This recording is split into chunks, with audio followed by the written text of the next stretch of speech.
BBC Nepali सेवाको साँझ पखबाट सञ्जय ढकालको नमस्कार। आजको कार्यक्रममा प्रतिनिधि सभा विघटन सम्बन्धी मुद्दामा भएका बहसका नोट पेश गर्ने समय आज सकियो। अब भोलिदेखि सम्बन्धित इजलासले निर्णयबारे प्रक्रिया तोक्न सक्ने। अब मूलत त प्रक्रिया त अब इजलासले तोक्ने कुरा हुन्छ। भोलिको लागि चाहिँ मुद्दा हेर्दैमा पेश हुने भन्ने कुरा छ। नेकपाको प्रचण्ड माधव कुमार नेपाल पक्षले जिल्लाको नेतृत्व बाँडफाँडबारे जारी गरेको सूचीलाई लिएर असन्तुष्टि, परिमार्जन गर्न छलफल अघि बढाइने भनाई। अनि मेलम्चीमा फेरि सुरुङमा पानी भरेर परीक्षण, घर घरमा पानी आइपुग्ने चाहिँ कहिले? ढिलोमा घर घरमा वैशाखको पहिलो दोस्रो हप्तादेखि मेलम्चीको पानी आउन सुरु हुन्छ। मेलम्ची खानेपानी विकास समितिका प्रमुखसँग कुराकानी। अनि अन्तर्राष्ट्रिय प्रसङ्गमा म्यानमारमा सैनिक शासन विरुद्ध 10,000 मानिसहरू सडकमा।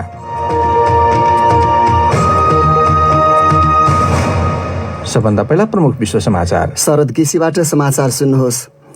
प्रजातान्त्रिक गणतन्त्र कङ्गोका निम्ति इटलीका राजदूत एउटा आक्रमणमा मारिएका छन्। देशको पूर्वी भागमा संयुक्त राष्ट्रसङ्घको टोलीमाथि आक्रमण भएको थियो।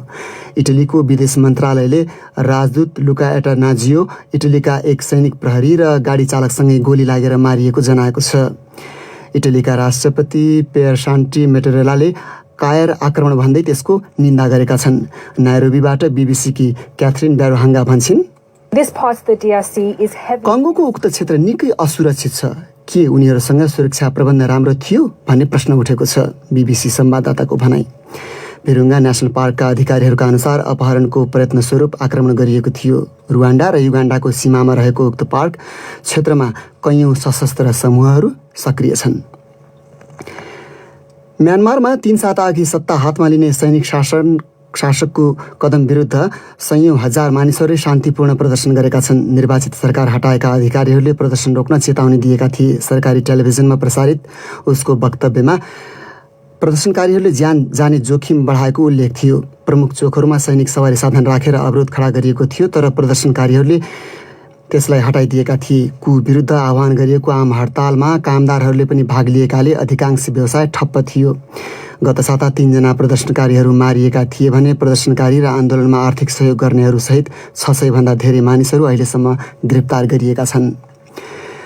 म्यानमारकै सन्दर्भमा त्यहाँका सैनिक जर्नलहरूमाथि नेत्री आङ सान सुचीको अपदस्थ गरिएको सरकारलाई शक्ति फिर्ता गर्न अन्तर्राष्ट्रिय दबाव बढ्दो छ। राष्ट्रसङ्घका महासचिव एन्टोनियो गुटेरसले सैनिक शासकलाई आग्रह गर्दै भने, म म्यानमारको सेनालाई तत्काल दमन बन्द गर्न र बन्दी रिहा गर्न आग्रह गर्छु। गत चुनावमा व्यक्त जनताको चाहनालाई सम्मान गरियोस्। राष्ट्रसङ्घका महासचिवको भनाई। बर्माको सरकारी टेलिभिजनमा सामूहिक प्रदर्शनले उनीहरूको ज्यान जाने खतरा उत्पन्न गर्ने चेतावनी प्रसारण भएको एक दिनपछि फेसबुकले आफ्नो नीति उल्लङ्घन गरेको आरोप लगाउँदै उसका ती पेजहरू हटाइदिएको छ अनि त्यहाँको सेनाको खाता रोकिदिएको छ। तपाईँ बीबीसी नेपाली सेवाको साँझ पख सुनिरहनु भएको छ। कोरोना भाइरस विरुद्ध ब्रिटेनमा चलाइएको वास्तविक खोप अभियानको नतिजाले गम्भीर बिरामी हुनबाट रोक्न त्यो निकै लाभदायी देखिएको सङ्केत गरेको छ। स्कटल्यान्डको तथ्याङ्कमा फाइजरको पहिलो खोप लगाइएको 4 हप्तापछि 85 र एस्ट्राजेनेका लगाएपछि 94% अस्पताल भर्ना हुने क्रम घटेको देखिएको छ। अनुसन्धानको नेतृत्व गरेका प्राध्यापक अजिज शेखले परिणामलाई असाधारण भनेका छन्। ब्रिटिस प्रधानमन्त्री बोरिस जोन्सनले इङ्ल्यान्डमा गरिएको लकडाउन प्रतिबन्ध खुकुलो पार्ने चौथो चरणको घोषणा गर्दैछन्, जस अन्तर्गत आउँदो महिनाको सुरुदेखि विद्यालयहरू खुल्नेछन्। हङकङ स्थित चिनिया उच्च अधिकारीले उनले चीन विरुद्ध समस्याका सर्जकको संज्ञा दिएका मानिसहरूलाई सहभागी हुन नदिन त्यहाँको राजनीतिक प्रणालीमा पुनर्संरचनाको खाँचो उल्याएका छन्। हङकङ र मकाउ स्थित कार्यालयमा बेजिङका निर्देशक रहेका सिया बोलुङले भने, कार्यकारी संसद र न्यायपालिकाका पदहरूमा देशभक्तहरू मात्र हुनुपर्छ। उनको भनाइले मार्चमा अर्को ठूलो बैठक गर्न लागेको चीनको सत्ताधारी कम्युनिस्ट पार्टीले हङकङको चुनावी प्रणालीमा परिवर्तन गर्ने तयारी गरिरहेको सङ्केत दिएको छ। सन् 2019मा भएको स्थानीय जिल्ला चुनाव चिनिया शासकलाई चुनौती दिने प्रजातन्त्र पक्षधर उम्मेदवारहरूले आफ्नो पक्षमा पारेका थिए। बेजिङले फेरि त्यसो हुन नदिन प्रयास गर्ने धेरैमा विश्वास पाइन्छ। र पाकिस्तानमा 4 जना महिला सहायता कर्मीहरू संदिग्ध लडाकुहरूद्वारा मारिएका छन्। अफगानिस्तानसँग सीमा जोडिएको क्षेत्रमा उनीहरूको बन्दुकधारीहरूले गोली हानेर हत्या गरेको जनाउँदै अधिकारीहरूले मृतकहरू स्थानीय विकास परियोजनामा काम गर्ने र उनीहरूले हस्तकला सिकाउने गरेको ठानिएको बताएका छन्। यो बीबीसी नेपाली सेवा हो।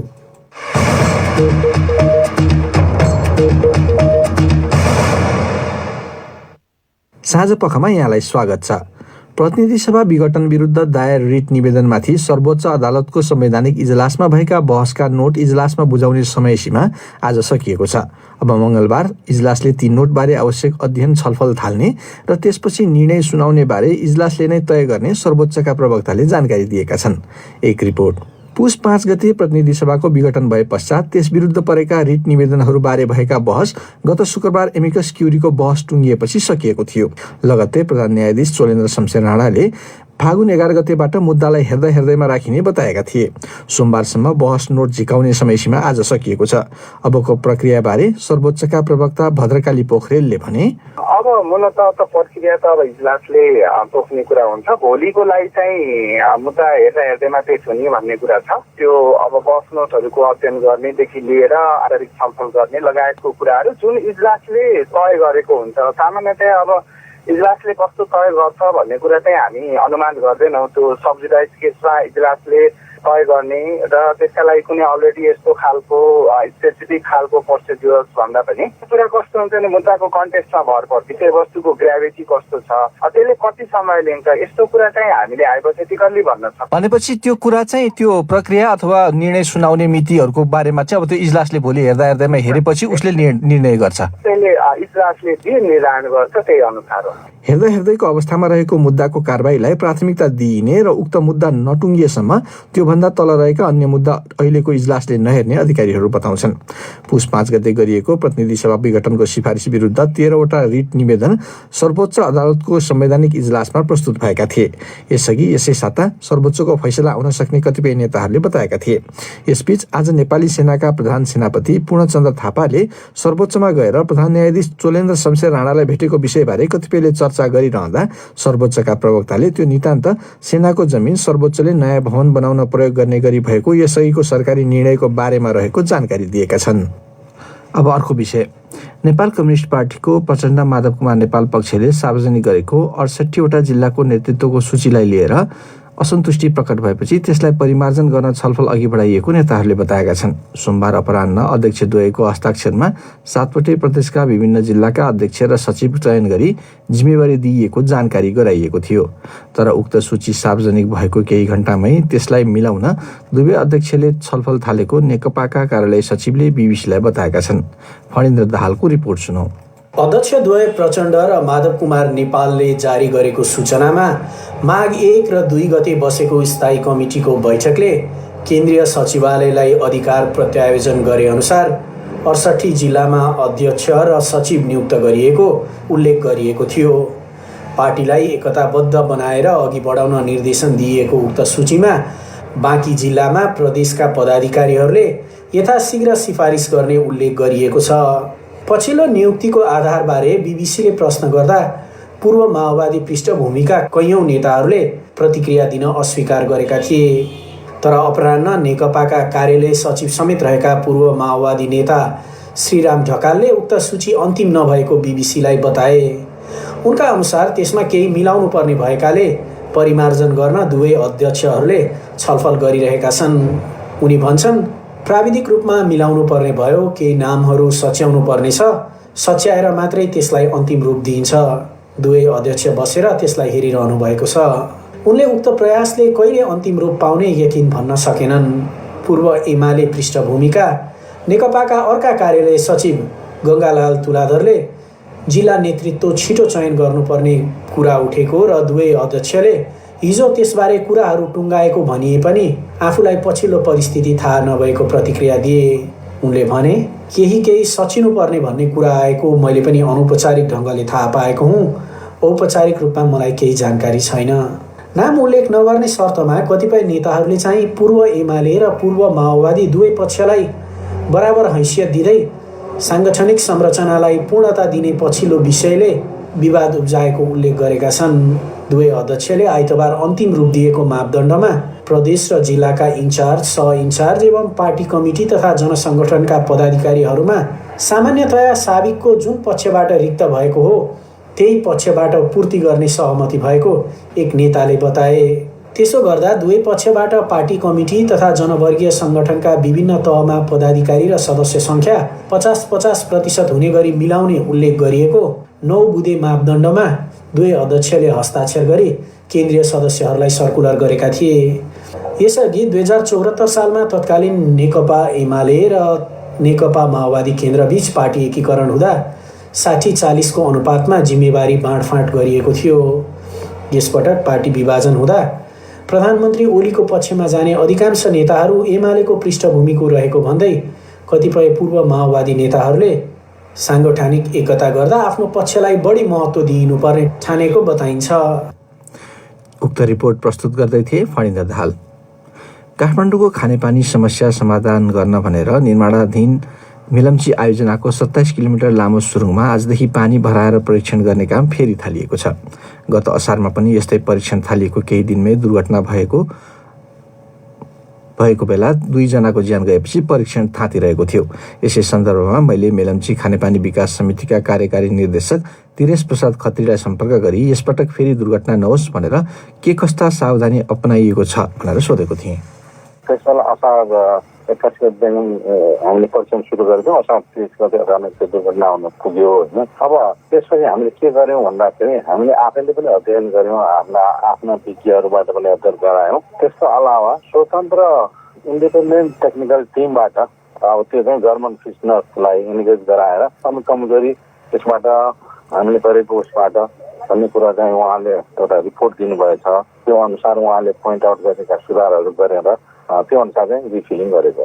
अब यो आजदेखि गर्नुभयो, यो कति समय चल्छ, के हुन्छ यसमा? टेस्टिङ प्रोटोकल चाहिँ अब परीक्षणको नर्मल प्र्याक्टिस नै अनुसार नै फिलिङ, अब यो 27 किलोमिटर लामो टनलमा फिलिङ गर्न नै जुन रेटमा जानुपर्छ त्यो गर्दा 15-16 दिन लाग्छ पानी भरिनलाई भन्नुपर्छ। त्यो हाम्रो जुन डिजाइन दिशा छ त्यो 5% मात्रै लिन्छौँ हामी अहिलेलाई।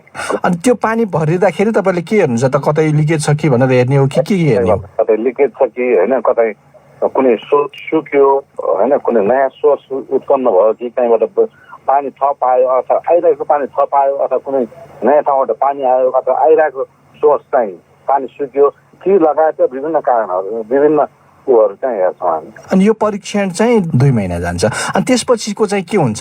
त्यसमा नर्मल हिसाबले रेगुलर हिसाबले एकदम सबै कुरा चाहिँ पर्फेक्ट छ भनेपछि नर्मल हिसाबले नै पानी सञ्चालन गर्छौँ। अब जुन मेलम्चीको सुरुङको मुखमा खोलाको पानी पठाउनलाई हेडवर्क्स भनिने बाँध बनाएर पठाउने संरचना निर्माण भइरहेको थियो, त्यो नै मुख्य एउटा चुनौती बाँकी थियो। अब बाँकी रहेको चुनौतीमा त्यो चाहिँ कहाँ पुगेछ? चुनौती त होइन, त्यो साधारण भनौँ नर्मल रेगुलर हिसाबले काम भइरहेछ।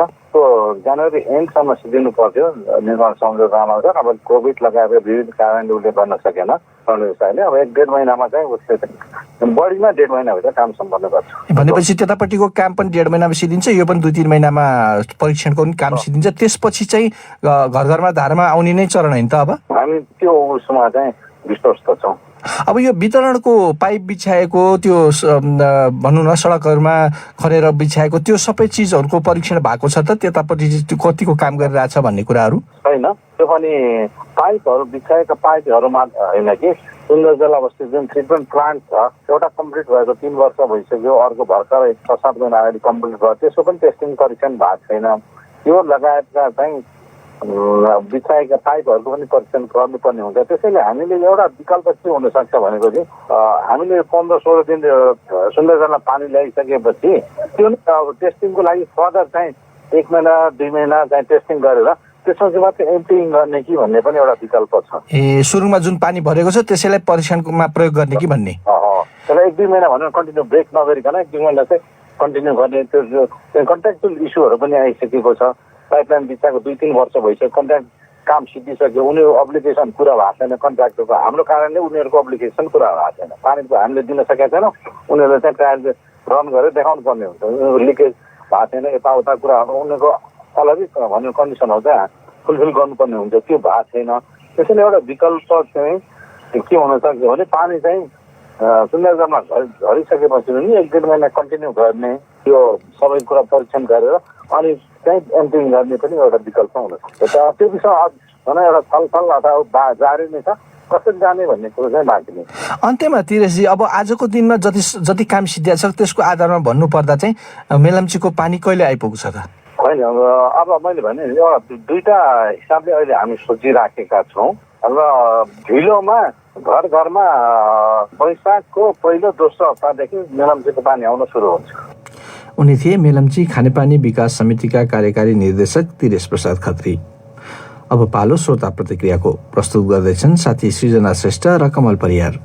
सामाजिक सञ्जाल फेसबुक र ट्विटरमा आज हाम्रो प्रश्न थियो, प्रजातन्त्र दिवसको अवसरमा 401 जना कैदीको भुक्तान हुन बाँकी कैद र 15 जनालाई अदालतको फैसला बमोजिम सजाय माफ गरिएको राष्ट्रपति कार्यालयले बताएको छ। त्यसरी माफ पाउने मध्ये केही जघन्य अपराधमा सजाय पाएका व्यक्ति पनि परेको भन्दै आलोचना भएको छ। यस सम्बन्धमा तपाईको धारणा के छ? फेसबुकमा डोलराज पराजुली लेख्छन्, बहुदलीय व्यवस्था आए यता नेपालको राजनीति फोहोरी खेल भएको छ। आफूलाई सत्तामा पुर्याउन सहयोगी हुनेहरू अराजकता, भ्रष्टाचार, लुट, बलात्कार र हत्या लगायतका जस्तोसुकै आपराधिक कर्ममा लागे पनि क्षमा दिने गरेका छन् राजनीतिक दलहरूले। लक्ष्मण फुयालको धारणा छ, यो असाध्यै दुखलाग्दो कुरा हो। कुनै व्यक्तिलाई सफाई दिने काम अदालतको हो। अदालतले दोषी ठहराएर कैद भुक्तानी गरिरहेको व्यक्तिलाई राष्ट्रपतिबाट सफाई दिने व्यवस्था संविधानबाट हटाउनु जरुरी छ। रवि पौडेल लेख्छन्, कैदीहरूलाई कुनै खास दिन पारेर माफी दिने प्रचलन अन्य कतिपय देशमा पनि छन्। सामान्य अपराध गरेका, फसाइएका वा झुट्टा आरोपमा जेल परेकालाई तथ्यको आधारमा माफी दिनु ठिक होला, तर जघन्य अपराध गरेका व्यक्तिलाई राजनीतिक अधिकार प्रयोग गरेर क्षमा दिनु गलत हो। करिब 400 जनालाई कैद माफी दिने निर्णय सरासर गलत छ। ठूला र जघन्य अपराध गरेका व्यक्तिलाई जेलबाट निकाल्दा गलत नजिर बस्ने र समाजमा अरू अपराध बढ्ने डर हुन्छ। गगन सिंह साउदको भनाइ छ, कुनै दिवस र पर्वको मौका पारेर अपराधीलाई उम्काउने काम बन्द होस्। हरेक बहाना र मौका पारी आफ्ना मान्छे बचाउने यो त अवसर नै बनेको छ। त्यसैले अपराधी ठहरिसकेपछि जीवनमा कसैले कुनै अपराध नगरून्। कानूनले त्यस्तो सजाय दिनुपर्छ। अपराधीलाई कुनै पनि हालतमा माफी नदियोस्। प्रकाश गैरेको अलि भिन्न मत छ। उनको बुझाइ छ, माफीको मापदण्ड ठिक भए पनि सिफारिस गर्ने तथा मूल्याङ्कनकर्ताको बारेमा कानूनमा अलि स्पष्टता छैन। स्वतन्त्र निकायले कैदीको व्यवहारमा परिवर्तन आएको प्रमाणित गर्नुपर्छ ताकि उही व्यक्तिबाट उस्तै खराब घटना नदोहोरियोस्। ट्विटरमा एम कुमार थापाले लेखेका छन्, आम माफीको प्रावधान राम्रै हो, तर जघन्य अपराधमा संलग्नहरूलाई माफी दिँदा अपराधीहरूको मनोबल अझ बढ्छ जस्तो लाग्छ। यसै त राजनैतिक संरक्षणमा हुर्केकाहरूलाई आम माफी दिने परिपाटी नै छ। साँच्चै गल्ती महसुस गरी असल नागरिक बन्न चाहने कैदीहरूले माफी पाउनु भने राम्रो कुरा हो। कृष्ण प्रसाद भुसालको टिप्पणी छ, यदि आफूले गरेको अपराधमा पश्चाताप महसुस गर्दै बानी व्यवहार सुध्रिएको कारणले आम माफी पाउँछन् भने राम्रो हो, तर सोर्स फोर्सको आधारमा आम माफी दिने पद्धति मौलाउँदै गयो भने कानुनी राज्यमा यो भन्दा ठूलो विडम्बना केही हुँदैन। हुन त सत्ता र कुर्सीमै रहेकाहरूको हाली मुहाली चल्छ देशमा। विपिन सापकोटाको भनाइ छ, पति गुमाएकी महिलामाथि अत्याचार भएको छ। पतिको हत्यापछि न्यायको लागि लडेकी श्रीमतीको आँसुको श्राप लाग्नेछ यो सरकारलाई। अनि वशिष्ठ ट्विटर ह्यान्डल प्रयोगकर्ताको टिप्पणी छ, व्यक्ति हत्याका आरोपी वा बलात्कारी पूरा सजाय भुक्तान गर्नु अघि कुनै हालतमा छुट्नुहुन्न, छुटाउनुहुन्न। श्रोता प्रतिक्रिया प्रस्तुत गर्दै थिए साथी सृजना श्रेष्ठ र कमल परियार। अब आजका केही अन्तर्राष्ट्रिय प्रसङ्गहरू। 3 साता पुरानो सैनिक सत्ता विरुद्ध म्यानमारमा 10,000 मानिसहरू सडकमा उत्रिएका छन्। प्रदर्शनकारीले ज्यान जाने खतरा बढाएको चेतावनी दिँदै अधिकारीहरूले प्रदर्शन रोक्ने प्रयत्न गरेका थिए। त्यहाँका सैनिक शासकमाथि निर्वाचित सरकारलाई सत्ता हस्तान्तरण गर्न अन्तर्राष्ट्रिय दबाव पनि बढ्दो छ। बीबीसी विवरणहरूमा आधारित रिपोर्ट शरद केसीबाट सुन्नुहोस्।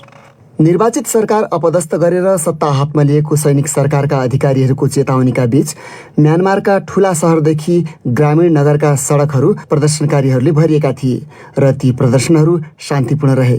कामदारहरू आम हडतालमा सहभागी भएकाले व्यवसायहरू बन्द भएका थिए। राजधानी नेपिदोमा प्रहरीले प्रदर्शनकारीहरूलाई तितर-बितर पार्न पानीको फोहरा प्रयोग गरेको तस्बिर सामाजिक सञ्जालमा देखिएका छन्। माघ 19 गतेको सैनिक कु यता म्यानमारमा प्रदर्शनहरू भइरहेका छन्। आङ सान सुचीको निर्वाचित सरकार अपदस्थ गरेका सैनिक शासकले उनलाई घरभित्रै बन्दी बनाएका छन्। प्रदर्शनकारीहरूले नेत्री सुची सहित उनको दलका वरिष्ठ नेताहरूको रिहाई र सैनिक शासन अन्त्यको माग गरिरहेका छन्। आइतबार भएको प्रदर्शनका क्रममा सुरक्षाकर्मीले कारबाही गर्दा 2 जनाको मृत्यु भएको थियो। सरकार नियन्त्रित सञ्चार माध्यमले प्रसारण गरेको सेनाको वक्तव्यमा प्रदर्शनकारीहरूमाथि खास गरी भावुक युवा र किशोर किशोरीहरूलाई भिडन्तको बाटोमा लाग्न प्रेरित गरेको आरोप लगाउँदै उनीहरूले ज्यान गुमाउन सक्ने चेतावनी दिइएको छ। सोमबारको प्रदर्शन बढेसँगै म्यानमारका सैनिक नेताहरूमाथि उनीहरूले हटाएका सरकारलाई शक्ति हस्तान्तरण गर्न अन्तर्राष्ट्रिय दबाव बढ्दै गएको छ। राष्ट्रसङ्घका महासचिव एन्टोनियो गुटेरसले मानवाधिकार परिषदको वार्षिक सम्बोधनमा भनेका छन्, म म्यानमारको सेनालाई तत्काल दमन रोक्न आग्रह गर्छु। मानवाधिकारको सम्मान गर्न र बन्दीहरूलाई रिहा गर्न उनले अपिल समेत गरेका छन्। आधुनिक विश्वमा कुको निम्ति स्थान नभएको बताउँदै महासचिव गुटेरसले सैनिक शासकलाई भनेका छन्, हिंसा अन्त्य गर र पछिल्लो निर्वाचनमा जनताले व्यक्त गरेको चाहनाको सम्मान गर। म्यानमारको विदेश मन्त्रालयले राष्ट्रसङ्घ र विदेशी सरकारहरूमाथि आफ्नो आन्तरिक मामिलामा खुला हस्तक्षेप गरेको आरोप लगाएको छ। अमेरिका, क्यानाडा र ब्रिटेनले सैनिक कुका नेताहरूमाथि प्रतिबन्ध घोषणा गरेका छन्। युरोपेली सङ्घले म्यानमारका उच्च सैनिक अधिकारीहरू विरुद्ध आफू पनि प्रतिबन्ध लगाउन तयार रहेको सोमबार जनाएको छ। शरद केसी।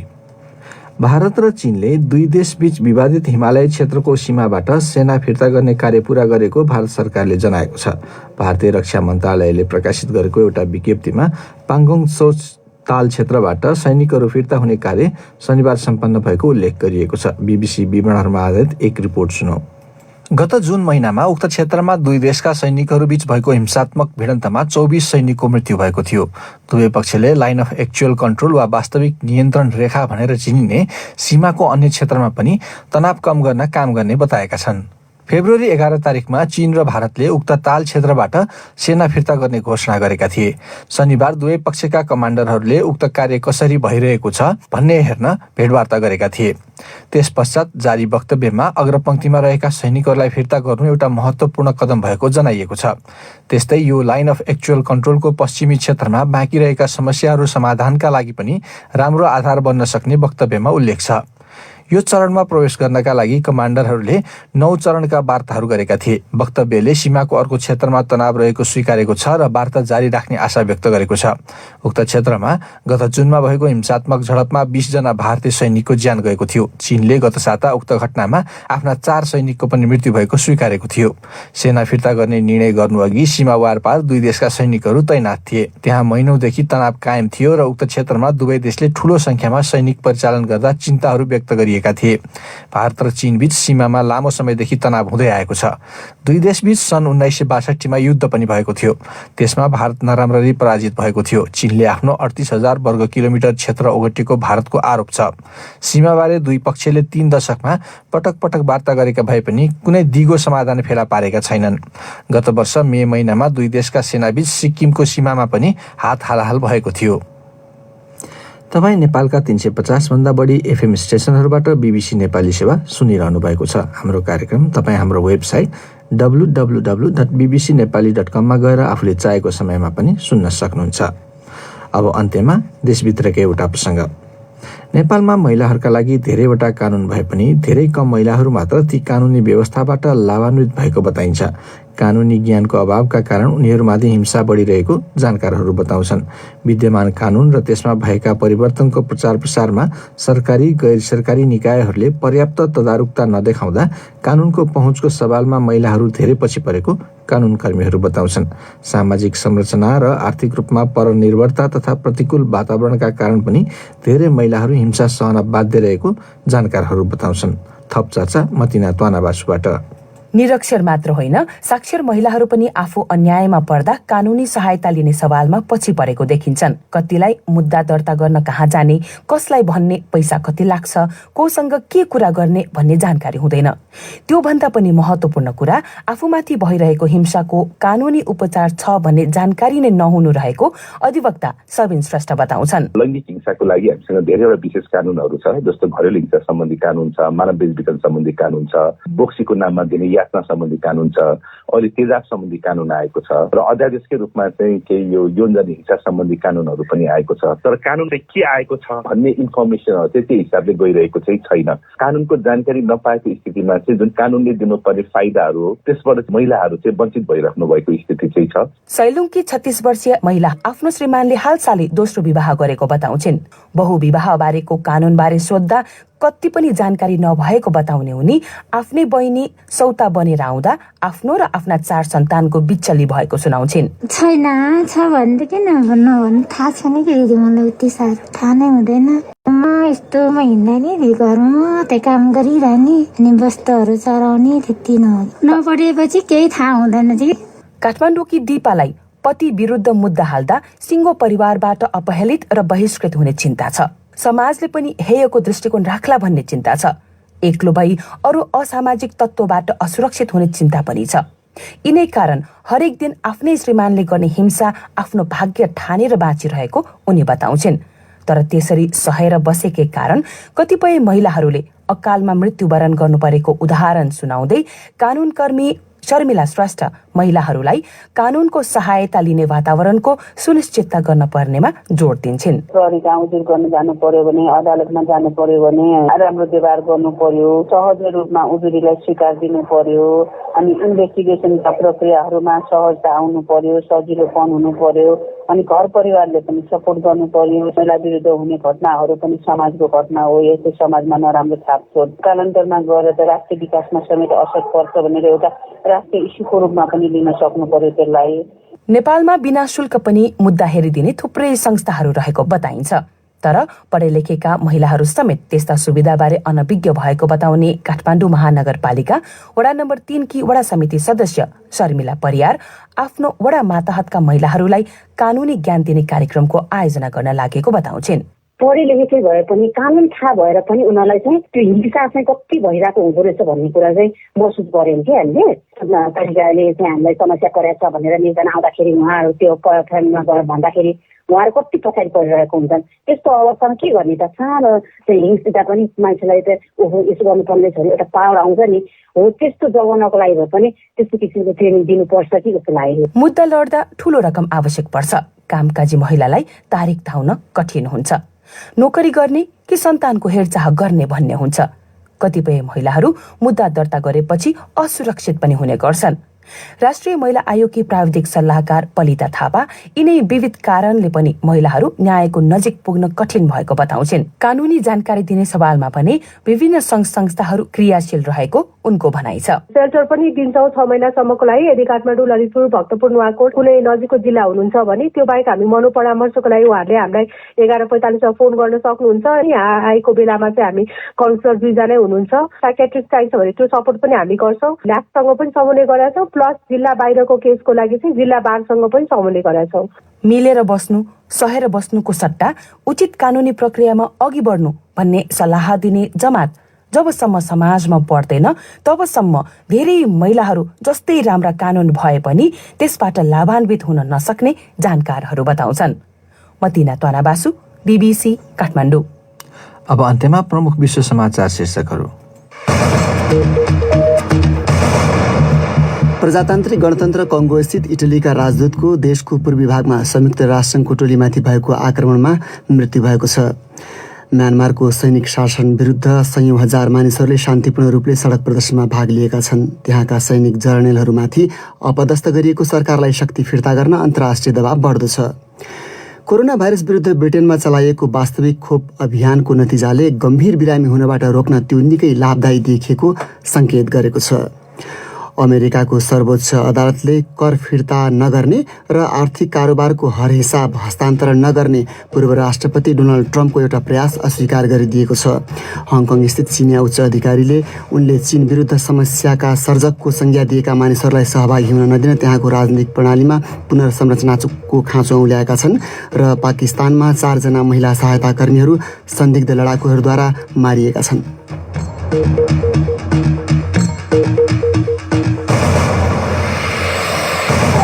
हस् त यसका साथै BBC नेपाली सेवाको साँझ पख यहीँ सकिन्छ। हामीलाई भोलि बिहान 7:15 बजेसम्मका लागि बिदा दिनुहोस्। नमस्कार।